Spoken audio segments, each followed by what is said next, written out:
It is Parallel Frequencies with Just Blane and Coco over there and our freaks out there. What's up, freaks? What's up, freaks? Yeah, today, Trailer Park Thursday, going down right here. If you haven't followed us or subscribed, why? First of all. Why? But you can do it right now if you go to @Parallel Frequencies Daily, @Parallel Frequencies Daily. Coco, you're excited over there. What are you excited about today? What's going on? Next week, the part 2 of Bridgerton, the latest season of Bridgerton comes out. Not really your thing, I get it. But for those of us who like a little period piece erotica, I guess is the best way I would describe it. It's right for us ladies who like that kind of thing, a good story and a nice romance.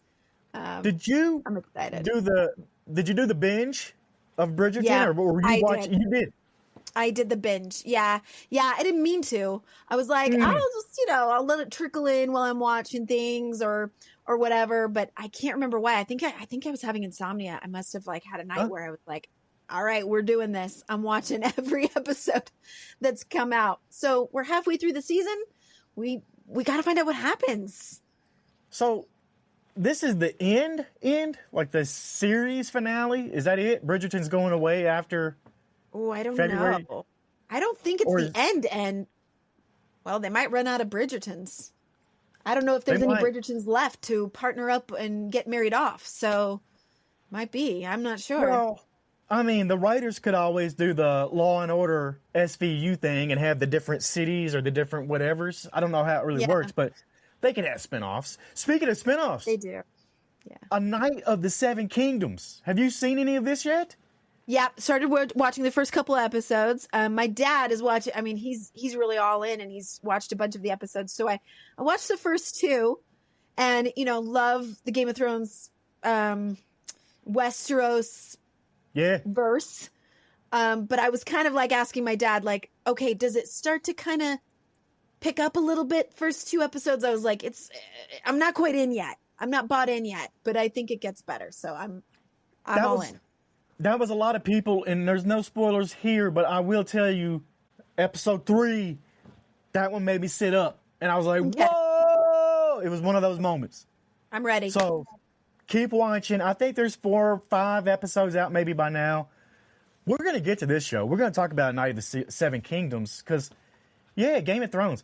This one's really dialogue-driven so far in the first couple episodes, though, so I can see where Game of Thrones fans, they want violence. They want blood. They want all that stuff. It's coming. It's got to have something that catches me, like Jon Snow. Daenerys Targaryen. Those were characters that I got so familiar with and so into and so invested in. Arya Stark. I mean, so in the original series, I really wanted to I was really invested. So I need a little more of that. I'm going to say this too to the Game of Thrones fans who are not really bashing, maybe bashing, but they're knocking Night of the Seven Kingdoms for not being violent. Be patient.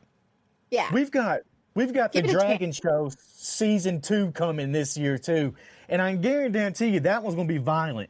You'll get your, rewards and blood or whatever. You'll get it, people. All right. Yeah. I promise. But today, Trailer Park Thursday. Let's get to our first podcast trailer out there. I'm kind of excited about this one. I'm always excited about our podcast trailers because it's just good fun. I mean, you never know what we're going to get. Last week's was wild. They're always getting even wilder. But let's play this first one here and see what we think. We all know something is seriously wrong with our attention. An industry of immense technological and financial power is capturing and commodifying our ability to be present in the world. To push back, we need more than individual willpower or isolated efforts. We need a movement of attention activism. I'm Hayani Conchizano, and I'm a facilitator at the Strother School of Radical Attention. We're a group of artists, designers, thinkers, parents, and citizens who have come together in the pursuit of attention liberation. For the past few years, we've been running free workshops called Attention Labs out of our space in downtown Brooklyn. We study attention, we practice different forms of attention, and we build coalitions. We've run these labs for hundreds of people. Now, we're bringing the Attention Lab to you. In this 3-part series, you will learn the central concepts, techniques, and tools to do attention activism wherever you live. You can listen alone, and if you can, we recommend listening with others. The first episode comes out January 5th. Thank you for sharing your attention with us. They got my attention. I was hooked that whole time. There was something about the way that she was talking. I was already in, and I didn't even have to know what they were doing. But this is an educational podcast, but one of those that's on the outer rims of maybe what some people would think is education, because it's not I don't think they teach this in college. I don't think that there's courses that are actually for attention. But I can tell you what, we need them. Yeah. They're right. They're right. Attention is being commodified these days between corporations, whatever you have it out there. But they're looking for everybody's attention because we can only give so much. So you got to get what you can give. And that's what they're doing. But I think this is incredible. I didn't even know there was a school for this. Going to look more into this. We're going to make sure that we get all the notes for this one in there. It says School of Radical Attention in Brooklyn. I love Brooklyn, too. I don't know if you've been there, but beautiful. Cultural driven. Not, but I love the idea of there being a central place where people are. It's almost like philosophy or philosophers of ancient Greece. You know, I imagine people standing on stone steps, just kind of pontificating on things and saying, like, how can we change the world and how can we understand the world better? And that's what I thought of when I first started listening about, Attention Lab. And then I started thinking about, meditation practices and being present and Buddhism and how, wondering how different is this from that? And I'm all in. I want to go to this school. I want to figure out how attention. And by the way, my love language is quality time. So if anybody wants me to feel loved, give me your attention. There you go. I think everybody to a point wants some sort of attention. There are people who don't really like the spotlight, but that doesn't mean attention. That's not an all or nothing. It's not spotlight or dark. I think there's an in-between, and I think everybody needs a little bit of attention. Yeah, just that being heard and listened to and really giving all of your focus on, that is that's like time, energy, money, anything that can be energetically exchanged. Having someone's full attention is like a gift. It's like they're giving you an actual physical object because they're giving you something that expends their energy. To the freaks out there listening, thank you for doing that to us. Thank you for giving us your attention. Seriously, that's one of the most important things that we could have is our time. That's something that we can't buy. That's the most invaluable thing. Like, that's it. Like, it's above anything else. And we appreciate the freaks out there. And I'm going to stop talking right now and get to the next trailer so that we don't waste any more of your time. So let's play this next one. I'm kind of excited about this. I really went off of the artwork of some of these. But they told us it was a weather balloon, just a glitch. It was a drone. Now it's just AI, I guess. The explanation keeps changing, but the stories don't go away. Videos appearing to show UFOs flying through the air are real. This season goes harder. There was a thought in my brain I should leave. Bigger encounters. That's where the weirdness sort of starts. Images of that rotating thing captured by U.S. Navy aircraft. I talked to scientists, military witnesses, pilots, and people who saw something they can't unsee. I remembered those faces and they weren't human. People who saw something so strange, they spent the rest of their lives trying to make sense of it. There was no other explanation for what we saw that day. This isn't about believing everything. It's about following the story until it finally makes sense, where we actually find these damn aliens. High Strange returns with an all-new season on February 6th. Okay, Okay, I like this right here. Payne Lindsay, the host. But we're back with High Strange Season 2. This is actually out now. But this sounds like what you know, and the freaks out there know that I love, is that coast-to-coast AM feel, where you got people who call in. It does sound like there might be a little more skepticism in this show. But I love how Payne, Lindsay, the host, is taking you through the story to help you make it make sense, instead of you being able to just say, oh, that's not true. It sounds like he's laying it out for you, and you kind of just get to decide, now what do you think? I love this take, though. I love this outlook on a podcast. I love how you can do something like this that almost sounds like some of the stuff we've heard in the past, where it's a fiction podcast, but this sounds like it's real life. It's documentary. It's that kind of podcast. So what do you think about this here? Yeah, it's right up my husband's alley. He loves to watch those things about breaking down ET experiences or UFO experiences, Bigfoot experiences, and kind of trying to break it down and either legitimize it or debunk it or whatever it is. But I have a tendency to roll my eyes at the ones that just feel like they are all in believing that what they're seeing and what they're showing is real. And so you don't get any of that skepticism that you need to be able to verify it, right?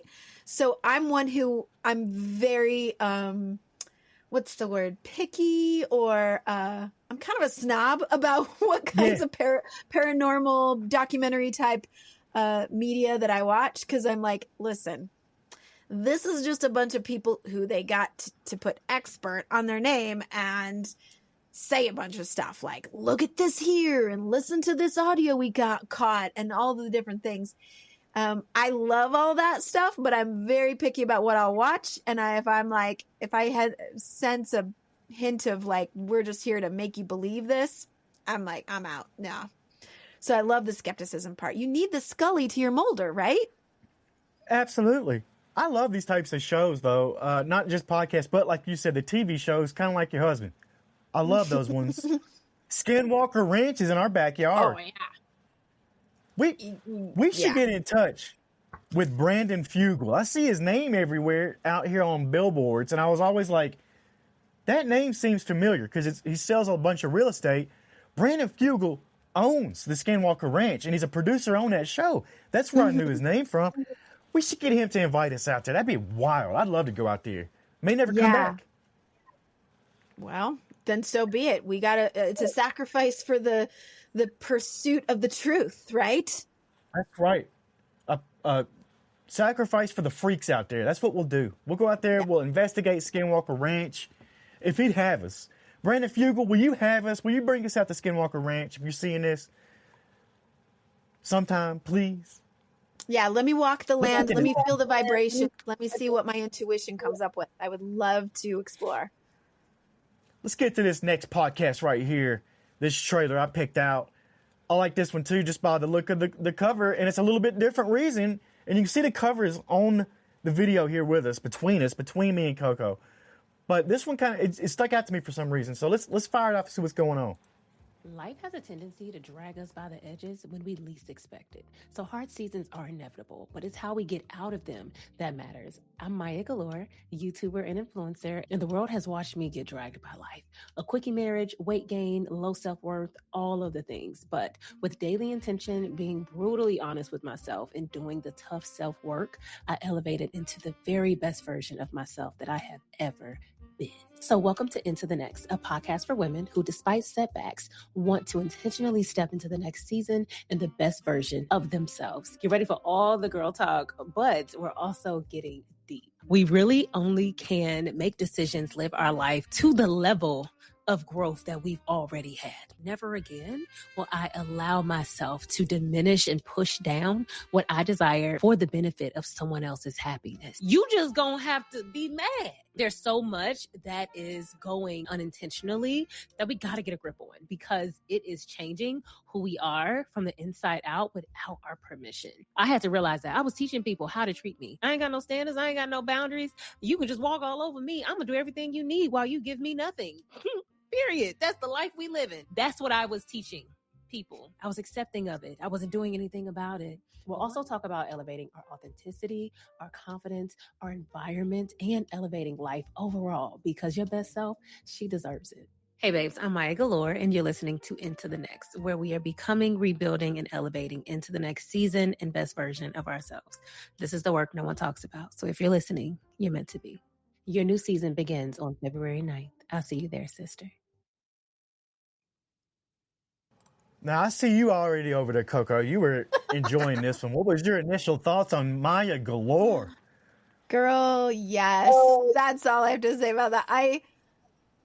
Everything she's saying, I love meeting women who are in that same boat, that are going through kind of the same things. And I know she directed it specifically at women, but in my work, I think men are doing it too. They just don't talk about it nearly enough. So everybody is kind of in that same boat. I love when people are saying the same things that I'm saying, and saying, you know, authenticity, step into yourself. You're going to make people mad. You're going to ruffle feathers. This is the time. We're all wakening up. We're becoming, right? And personally, I love to hail that to a woman of color. Like, if she's saying it, let's listen to her. You know, enough of us have been talking, but listen to her. Do what follow her path. She's been through it, and she's raised her vibrational frequency. She's in that space. And seasonally, cyclically, I gotta talk about this on Practically Magic, but we are all in a threshold time period right now in the Wheel of the Year, which means we are stepping out of spaces, but not quite entering new spaces just yet. So I've talked about this at nauseum on my social media and my my platforms, but that's what she's talking about. Into the next. I love that. Love that visual. I'm always for a good, great women empowerment podcast, TV show, whatever it may be. And Maya Galore right here, she seems like she's riding the same frequency we are. And that the freaks out there are. You know, and I love the title. Like you said, Into the Next. That's awesome. That's incredible, because that's what we're doing. We're just going from one thing to the next. Yep. She's doing it. I got to also say this, and I've said it before about some of the women empowerment podcasts that we've had on here. Credit to the host for putting herself out there and being vulnerable like this, too. It's not easy. But there are tons of people who need to hear this, women especially. I get that. Sure, men do too. Nobody's really talking about it. But yes, women, you got to have this, and you got to listen to this.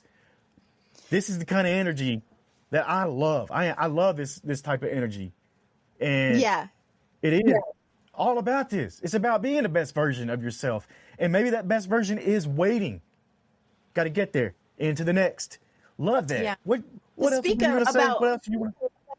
Yeah, to speak about whether men need this kind of energy as well. I just had a Tarot for Tips event, a card reading event that I was doing this past weekend. And it was interesting because I had a couple sit down. They were cousins. They were adult cousins visiting or whatever. And she wanted to get a card reading. And he was just kind of like, I'll just watch, whatever. But then after he saw her reading, he was intrigued. He wanted to, I want to know more about that. Yeah, I'll do a reading with you. First time ever, he seemed like the kind of guy who probably doesn't do this kind of thing often. But as cards started coming up for him that were like, this is what you're needing. This is you moving into a new space. He was talking about leaving one job and starting a new job. And he was kind of hooked. He was kind of like, okay, you're speaking. Okay, these are things I didn't even think about that. Okay, tell me more about that. And I started to think, man, it's too bad that the culture of what we typically associate with, like, this is for women and this is for men. I'm like, we all are speaking the same language. It's just too bad that men haven't traditionally had that before. So while I know she said it was for women, I just have to keep pointing out, men need it too. You're going into new spaces too. Everybody's leaving behind one room and entering into a new room, right? You know what? I'm going to make a note right here. And I don't do this often, but you saw me grab a pen and I'm going to write this down. But next week's Trailer Park show, I'm going to find some men-focused podcast. And I'm not discrediting anything about women-empowered ones, but you're the one that said it too.